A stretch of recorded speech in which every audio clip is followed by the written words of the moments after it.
What's going on, guys? This is the Red Rogue, and I hope you're all doing well today. While my favorite pistol shooting, saber slashing spec of Rogue hasn't received many changes in patch 905, I did want to put out an updated list of recommendations and guidelines for things like Conduit choices, Covenant choices, Soulbinds, Legendaries, and all that sort of stuff. So yeah, that's the point of this video.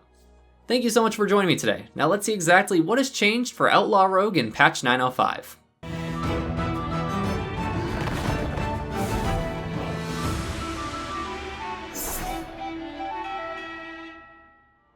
This video will be broken up into time-stamped sections so you can jump around to any particular information that you're interested in. If you have any further questions, feel free to ask me in the comments below or on my community Discord. The link for that will be in the description of this video.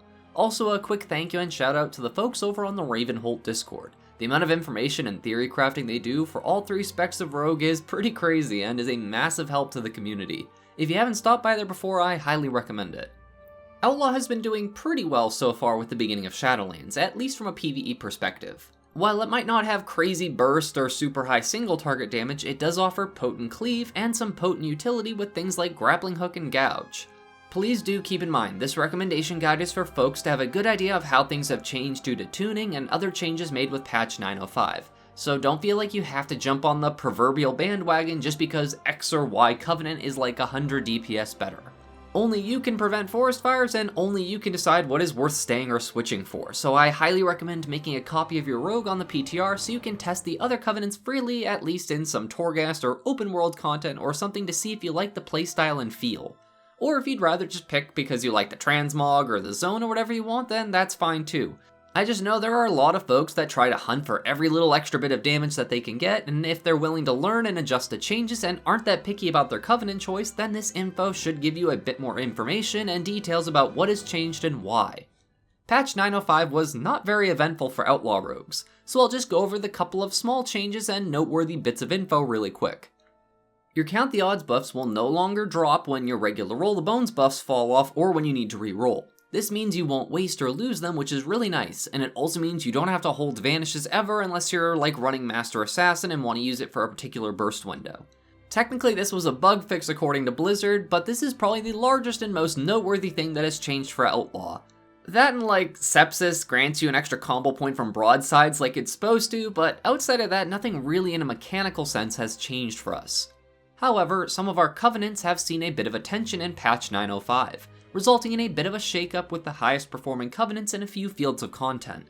For Outlaw, all 4 Covenants are exceptionally close in pure single target, with only maybe 100 DPS difference between the ideal single target choice for each Covenant.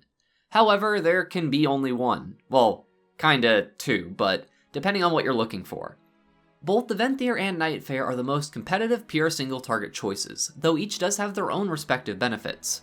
For the Venthyr, the Soulbinds Theatar and Nagia the Mistblade are both very close in performance, though Nagia can offer an exceptional amount of haste due to the Thrillseeker capstone trait, combined with the newly redesigned Flagellation.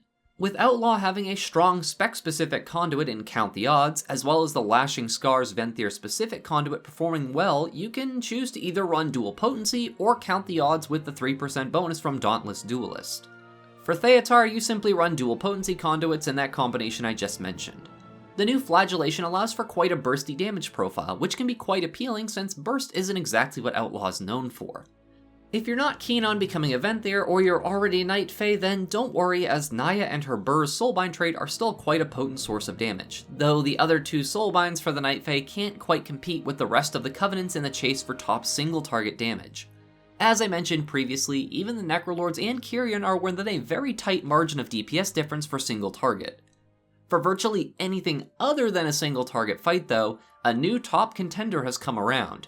The freshly buffed Serrated Bone Spike is quite a powerful combo point generator, as well as being very cheap at a mere 15 energy.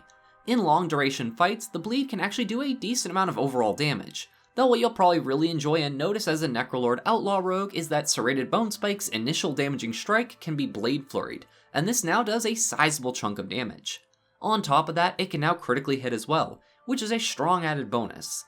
With Outlaw benefiting quite nicely from the extra combo points generated, which results in more cooldown reduction through things like Restless Blades and True Bearing, you'll most likely be seeing quite a lot of Necrolord Outlaw Rogues in the coming months. This does result in a somewhat different than normal playstyle, though if you're used to Mark for Death spamming in Mythic Plus, then Serrated Bone Spike will feel very comfortable.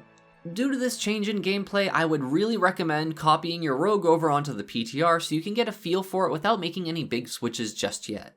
For Mythic Plus in particular, Night Fae is still a solid option, as Kyrian is very potent. Both Wild Hunt tactics and First Strikes are used very often in Mythic Plus, resulting in quite a lot of extra crit chance and free damage. And while the Kyrian Covenant is not a bad choice for Outlaw, it doesn't seem to fill any niches that the other 3 Covenants currently can. As I mentioned already, no Covenant is like absurdly bad for Outlaw, which is a big plus if you like one over the other. The Phial of Serenity from Summon Steward is a very nice added bit of defensive power for an already impressive toolkit, and the Kyrian have 3 pretty solid choices for Soulbinds, with all 3 performing really close together in single target, and Mechanicos edging out both Clea and Pelagos due to Hammer of Genesis in Mythic Plus. Due to the chain pulling habits of dungeons, this is a pretty easy haste buff to keep rolling constantly, or at least with a really high uptime. For Conduit changes, there is only really one notable alteration for Outlaw's loadout, and this strictly applies to Venthyr. For the rest of the Outlaw rogues out there, just make sure you're always running Count the Odds, as it is easily our strongest choice for any PvE content, especially with that quality of life change that they put in with patch 905 that I mentioned earlier. If you are a vampire boy though, then Lashing Scars is a solid option for you to consider, though it is not as potent as Count the Odds. The changes to this conduit result in 4 lashes on your flagellated target as soon as you use flagellation, with each hit giving 1% haste. This means on your initial cast of the move, you'll start with 5% haste, as well as numerous chunks of extra shadow damage too. This can allow for a smidge more burst and faster ramp up on flagellation, so with Nagia or Theotard this becomes a solid choice that you might want to sim for yourself. If you have an encounter with lots of target swapping, then this might be a better choice over Dauntless Duelist, since that will persist until the target you've marked dies. Next, let's go over our legendary choices in patch 905. This section, to the relief of many Outlaw rogues I'm sure, should look very familiar if you've been playing since launch. In basically every PvE situation, Celerity remains the strongest overall choice despite the buffs to Greenskin's Wickers, Concealed Blunderbuss, and Guile Charm. For Mythic Plus, however, you might be more interested in running the non-spec specific legendary Mark of the Master Assassin. Getting as many re-stealths as you possibly can and using Vanish for extra procs of this legendary is really important if you want to get the most burst potential out of these guaranteed crit windows, and ideally make sure you have Blade Flurry active prior to vanishing so you don't waste any GCDs in that crit window if you're doing this in AoE. I definitely suggest trying both out to see how you like each one, though the bursty damage is appealing, it does often result in less boss damage. With all this talk about critical hit chance and whatnot, it's important to be mindful of your stat itemization. This isn't a hard set rule that you have to follow or else you'll do no damage, mind you, but you should have a pretty good idea of what you're looking at in your gear. Generally speaking, if you want a balanced mix of good single target and AoE, you'll be looking at versatility, then haste and crit, with mastery being the lowest stat in virtually any situation as Outlaw.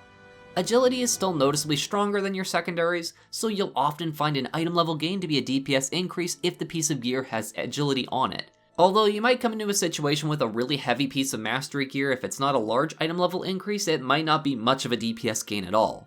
Even then, don't dismiss a piece of gear strictly because it has mastery on it. I would definitely sim anything that you pick up. To go a bit further into stat itemization, generally versatility is a very safe stat and does well in both single target and AoE. Critical Strike is also a solid stat too, though if you're running the Master Assassin Legendary, you might find that it doesn't sim quite as high as it would normally, so that is something definitely important to keep an eye on. Haste can start off really strong as a secondary stat, though as you get more of it, you'll notice it isn't worth quite as much as it was at lower item levels and lower stat levels.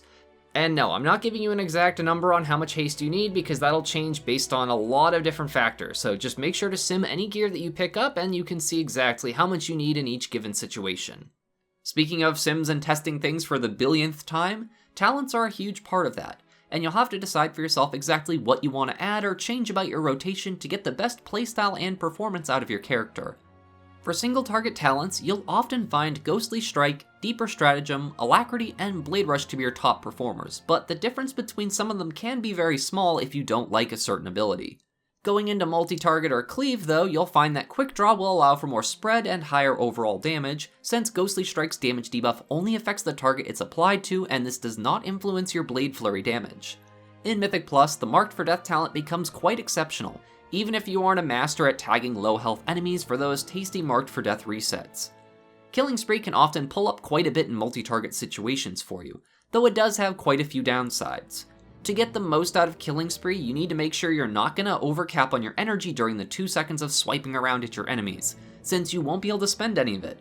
You'll also want to make sure Blade Flurry is active for at least 2 more seconds before you use this move, as otherwise you will not do hardly any extra damage with it. As for the downsides to this move, maybe don't use it during really bad AoE group damaging mechanics or prideful beams or things like that. It can very easily result in you taking a ton of unnecessary damage if you don't time it right. And as a special quick mention for Roll the Bones, the reroll logic is still showing to be the same as it was earlier in the expansion. For single buffs, you'll want to hold on to True Bearing and Broadsides.